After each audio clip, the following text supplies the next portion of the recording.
Hello, welcome back. So in our last sections, we talked about the atoms. We talked about the protons, the neutrons, the electrons, where they are, how they behave, all those different levels that the electrons can be in. We talked about valence electrons, those outermost electrons. If you have a nucleus here and some electrons floating around out here, somebody else coming up, the first thing they're going to see is those electrons on the outside. But just talking about the atoms isn't really useful because there's only 118 of them, and really how much exciting things can you do with 118 different things? So what we're going to start talking about now is how do we put them together? How do we take those atoms, add them together, make other new things so we can make molecules, right? And molecules are where it's at because we're made of molecules. Everything else is made of molecules pretty much. So we're going to first talk about what's called the octet rule. An oct. Think of octopus. How many legs on an octopus? There's 8. And so the octet rule is talking about something about rules of 8. So it turns out, if you remember, if we look at our noble gases, so neon, for example, and again, your periodic table is there. You can see the periodic table.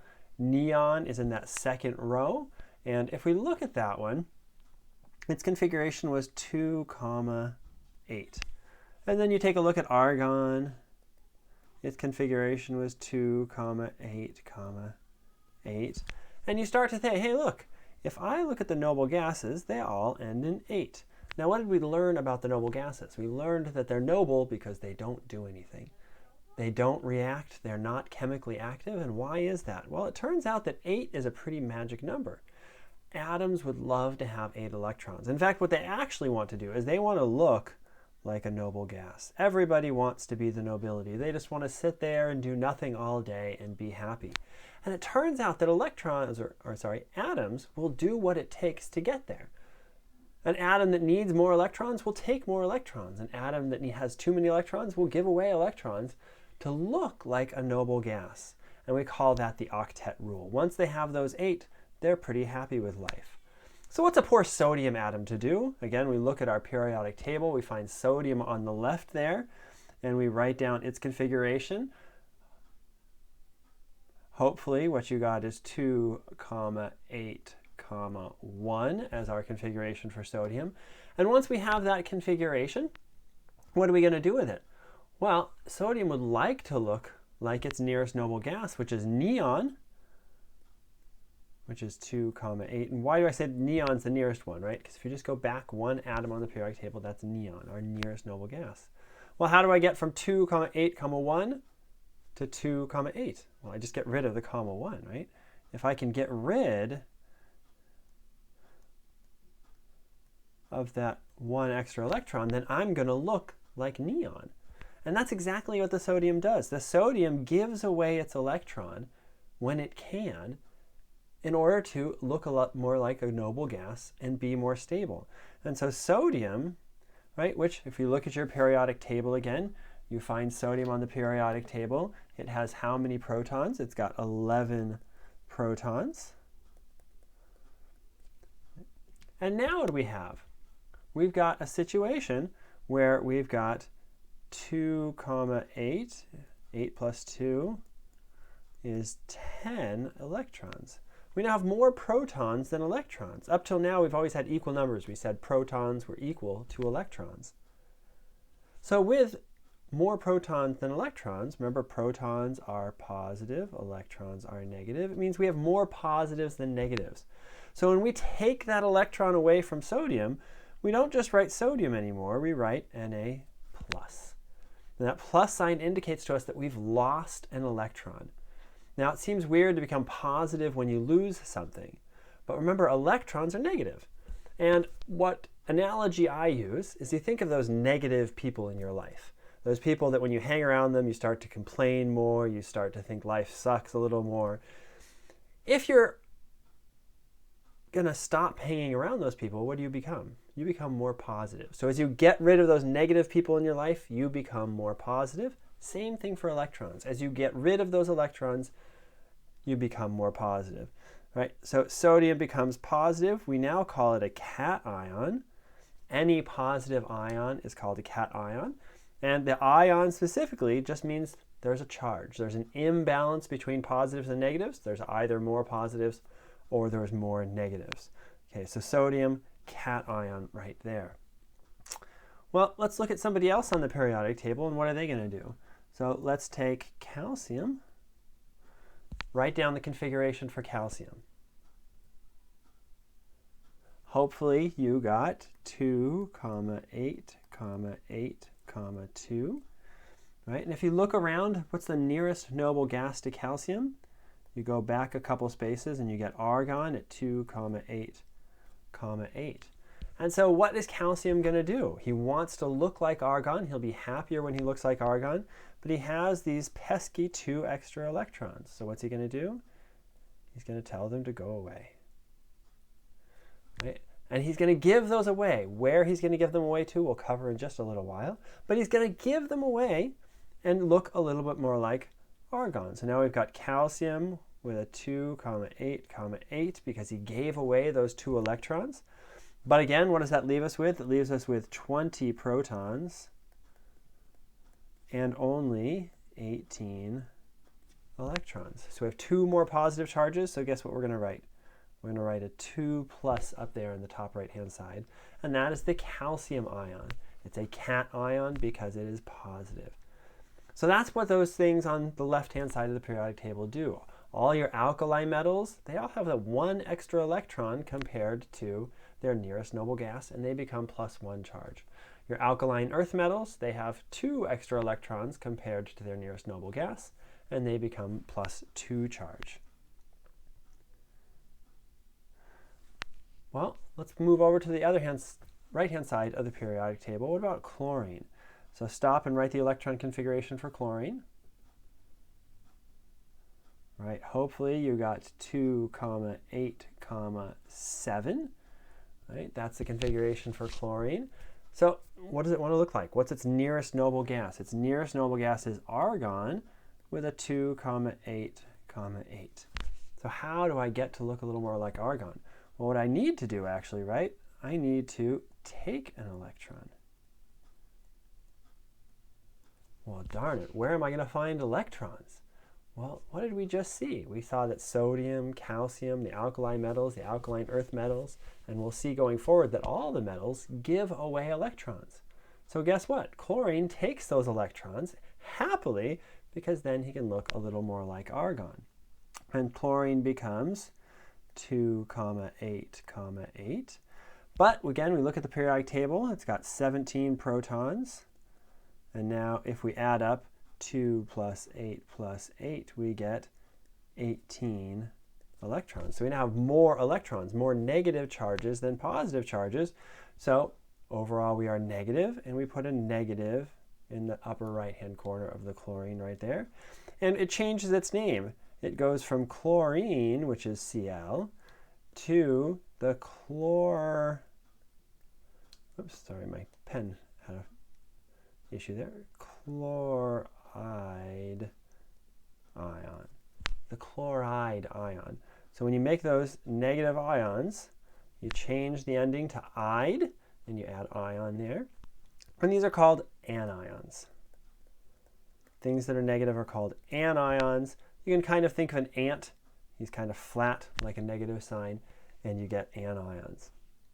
Now, could chlorine have given away 7 electrons to look a little more like neon? Absolutely, he could have. But what I like to think about is that atoms are a little lazy. They're usually going to do the easiest thing possible. And what is easier? Taking 1 electron or giving away 7 electrons. So much easier to take 1 electron. And so that's what the chlorine's going to do to form the chloride ion. Alrighty, so let's do another one. Let's pick somebody else on the periodic table, and we'll go ahead and we will pick oxygen. So write down the electron configuration for oxygen. Hopefully you got 2, 6. And what's my nearest noble gas to oxygen? Is neon with a configuration of 2, 8. How are we going to get from 2, 6 to 2, 8? Right? What do we need to do? We need to take 2 electrons. Where is oxygen going to get those from? From one of our cations, one of our metals that it's going to pair up with. Right? And then O becomes 2, 8 by taking those 2 electrons. we now have 2 more electrons than protons, and so we put a 2 minus there. Now, old school, people used to write O minus 2, and it's not bad to write that, but I'm going to use this notation here, which is 2 minus. And the reason we do that is just because if you have really bad handwriting, and if you look at the screen, I don't know anyone who has really bad handwriting, then sometimes when you're writing out reactions and stuff later, it's less likely you're going to get confused when you write 2 minus versus minus 2. So let's not use that notation. Let's use the more current notation. And so what do we call this? We call this the it's oxygen. We're going to change it to ide ion. This is the oxide ion O2 minus. All right. So your turn. What charge does phosphorus normally take? So stop, take a second, and see if you can answer that one. We're going to put up the periodic table, but hopefully you already have one in front of you. Alrighty, if you look over at phosphorus, you see its configuration is 2, 8, 5. Its nearest noble gas is argon with a 2, 8, 8. How's it going to get there? It could give away 5. It could take 3. What's easier? It's going to take 3. And if it takes 3, if it has 3 extra electrons, 3 more negative people hanging around it, it's going to become a minus 3. So hopefully that's what you got for your answer there. So where he said, those metals, sodium, calcium, and all the other metals, they give away electrons. Those ones on the right-hand side of the periodic table, what do we call those? The non-metals. Those tend to take electrons. So what happens when we get a positive charge and a negative charge close to each other?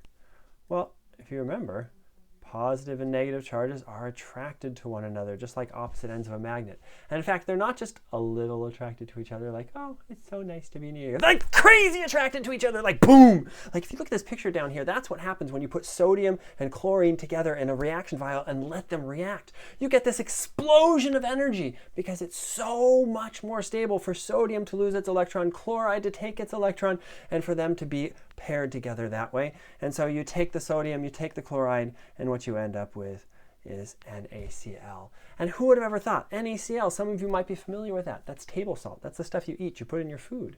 But the reaction to make that from sodium and chlorine is crazy, explosive, highly energetic because they're so happy together. And in fact, they're so happy together. Have you ever tried to melt salt? You can't melt salt very easily. Now, it turns out you can, but your temperature's over 1,000 degrees Celsius.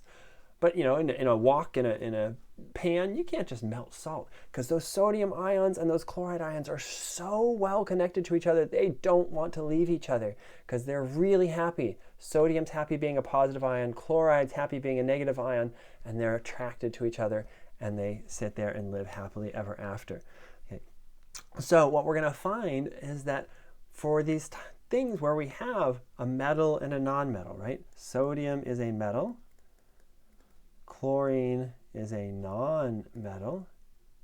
And when you combine those, when you put them together, one of them is going to give away electrons. The metal is going to give away electrons. And the non-metal is going to take the electrons.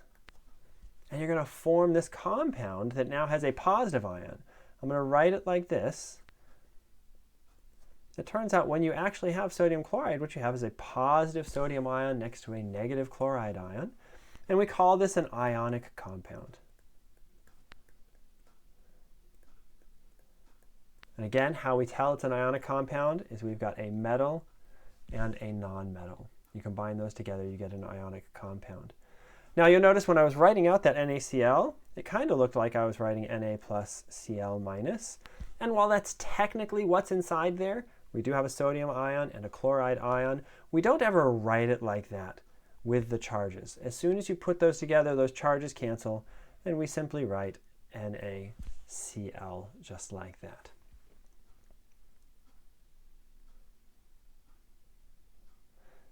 So how are we going to combine these metals and these non-metals when they give away and take different numbers of electrons? We saw that sodium gives away 1, chloride takes 1. That's great. I give you one, you take one, we put together. But let's say you put calcium in the mix there. It gives away 2. And you put phosphorus in the mix there. It takes 3. How are we going to combine those? Can I just put calcium next to phosphorus and they'll go and just be happy one-on-one like that? Well, calcium gives away 2 and phosphorus says, I want 3. He's not happy. So what we have to figure out is how, when we have different numbers of electrons, are we going to make everybody happy? And an analogy here is I've got Ben and Tara. They both like Skittles. But it turns out Ben only likes the green Skittles. Tara only likes the red Skittles. Green Skittles, we're going to say, come in packs of 3. And red Skittles come in packs of 2.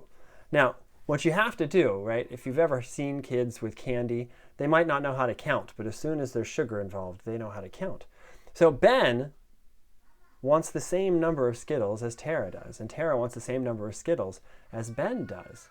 But if one comes in packs of 3 and one comes in packs of 2, and you give them each one pack, they're not happy. Tara's like, where's my Skittles? And Ben's happy because he got more Skittles than Tara. So what can I do? Well, the next thing I might try to think about doing is maybe just let's give Tara another pack. But now Tara has 4. And Ben looks over and says, why did Tara get 4? And I only got 3. And you're like, okay, let me give you another pack. And we'll see what happens there. But the pack's of 3, right? So now Ben has 6 and Tara has 4. And Tara looks over and says, well, how come he got 6 and I only got 4? And so you give Tara another pack. And lo and behold, now each one of them has 6. Okay? And they're both going to be happy, and they're both going to have the least amount of sugar as possible so they're not kind of crazy running around later. So what did we have to do? We sometimes had to use different numbers of each one in order to get it to balance out. And that's what we're going to do when we make ionic compounds. We're going to use however many we need of the cation, the positive ion, the metal, and the negative ion, the non-metal, the anion, that's what I was trying to think of, in order to make our compound. So let's try it here. There we have a picture showing Tara and Ben happy with their Skittles. So if we have something that's a +1 and a -1, what we always want to do is we always want to add up to 0. How are we going to have +1 and -1 add up to 0? And you're like, well, Professor Clements, +1 and -1 do add up to 0. So in fact, that does work out very well. And so if we take sodium and chloride, we combine one of one, one of the other, and you get NaCl, and everyone's really happy. Well, why this 0? Why are we always adding up to 0? Because nature likes balance. Nature doesn't like to have too many electrons or not enough electrons.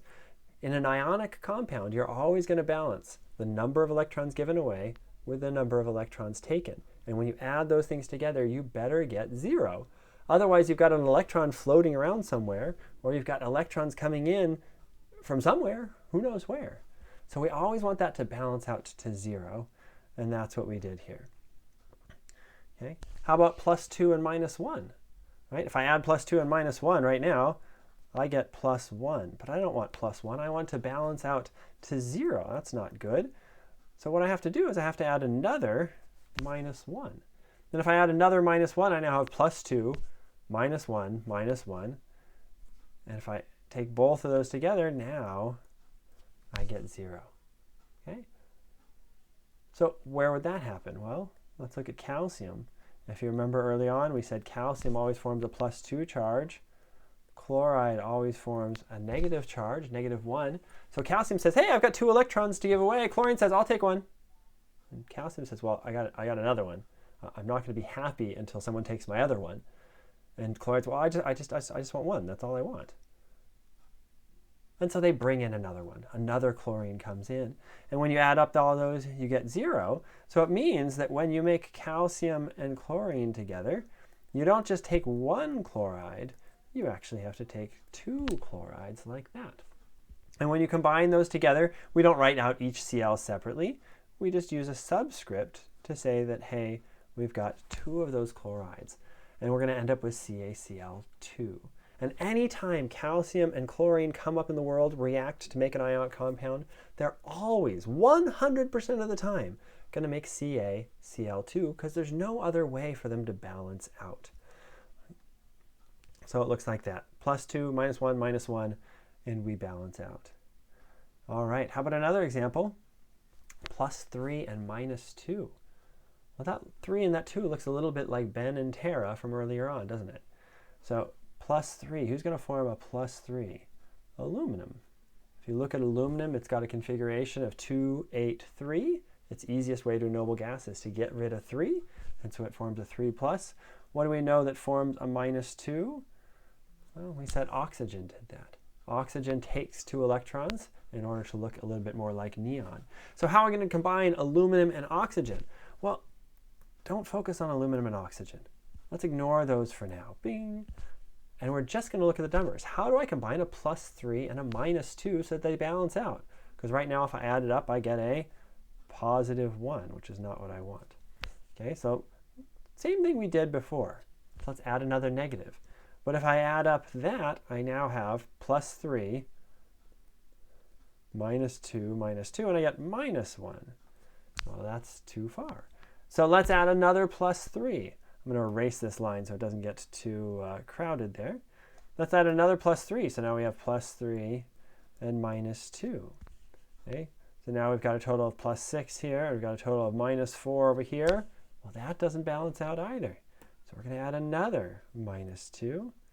And now we get a +6 on the left, a +6 on the right, and everything balances out to 0. So that's how we do it. We need 2 +3s, and we need 3 -2s. And now we can look back and put those letters in there.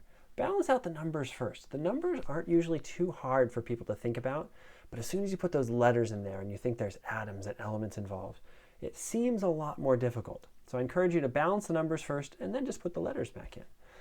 So what do we have? We have aluminum, but we need 2 of them, right? Al3+ and Al3+, because there was 2 +3s in our list.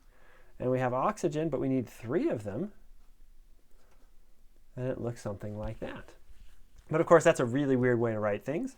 That's what we're going to use as our subscripts, which says I have 2 aluminums, and I've got 3 oxygens. And anytime you get aluminum and oxygen combining in nature, this is the only thing they're ever going to make. They're never going to make ALO, because aluminum says, I got 3 electrons to give away. Oxygen says, I'll take 2. Aluminum says, I'm not happy unless I give away 3. And so they're always going to form this way because it's the only way for them to balance. Now, we could keep going, right? We could have had 4 Al4O6, and that would have also balanced. If you do the math there, you got 4 times 3 is +12, 6 times 2 is -12. That balances out. But it turns out for ionic compounds, our convention is to always write the smallest possible subscripts. We don't want to write out more than we need to. Okay? So if we can write Al2O3, we're going to write that. Even though Al4O6, the math works out. Okay? And that's a requirement. It's not just a suggestion. You have to do it that way. All right. So there's the summary of the +3s and the -2s. So let's do a few more examples. Let's pick some things from the periodic table. Let's go over there and pick something that makes a +2. I'm going to pick magnesium making a +2. How do I know magnesium makes a +2? Because it's in the alkaline earth metals. And I'm going to combine that with some fluorine. And what does fluorine make? Well, if you look at its configuration, it's 2, 7. And so it's going to form a -1 in order to make an 8. Now you'll notice also that everybody in that group, fluorine, chlorine, bromine, iodine, they all have that 7 valence electrons. Do you remember valence electrons from earlier? They have those 7 valence electrons. So guess what all of them are going to do? Everybody in that group is going to form a -1 charge ion because that's what they have to do. So here we go. I've got Mg2+, and I'm going to combine that with F-. How am I going to do that? Well, I've got +2. Magnesium says I got 2 electrons to give away. Fluorine says I'll take 1. What do I need? I need a second fluorine to come in there and take that second electron. And so I'm going to end up with MgF2, magnesium fluoride. Okay, let's pick something else from the periodic table. Let's pick something that makes a +1 charge. So I'm going to pick potassium. How did I know potassium makes a +1? Because it's in the alkali metals. All those guys form +1s. And I'm going to combine that with something on the right that makes a -3. We saw that phosphorus makes a -3, but guess what? Everybody in that same group does. So I'm going to make my nitrogen there. And I've got a K+ and an N3-. How am I going to balance those out? Potassium says, I've got an electron to give away. Nitrogen says, I want 3. Potassium, I don't have 3. Well, grab some buddies.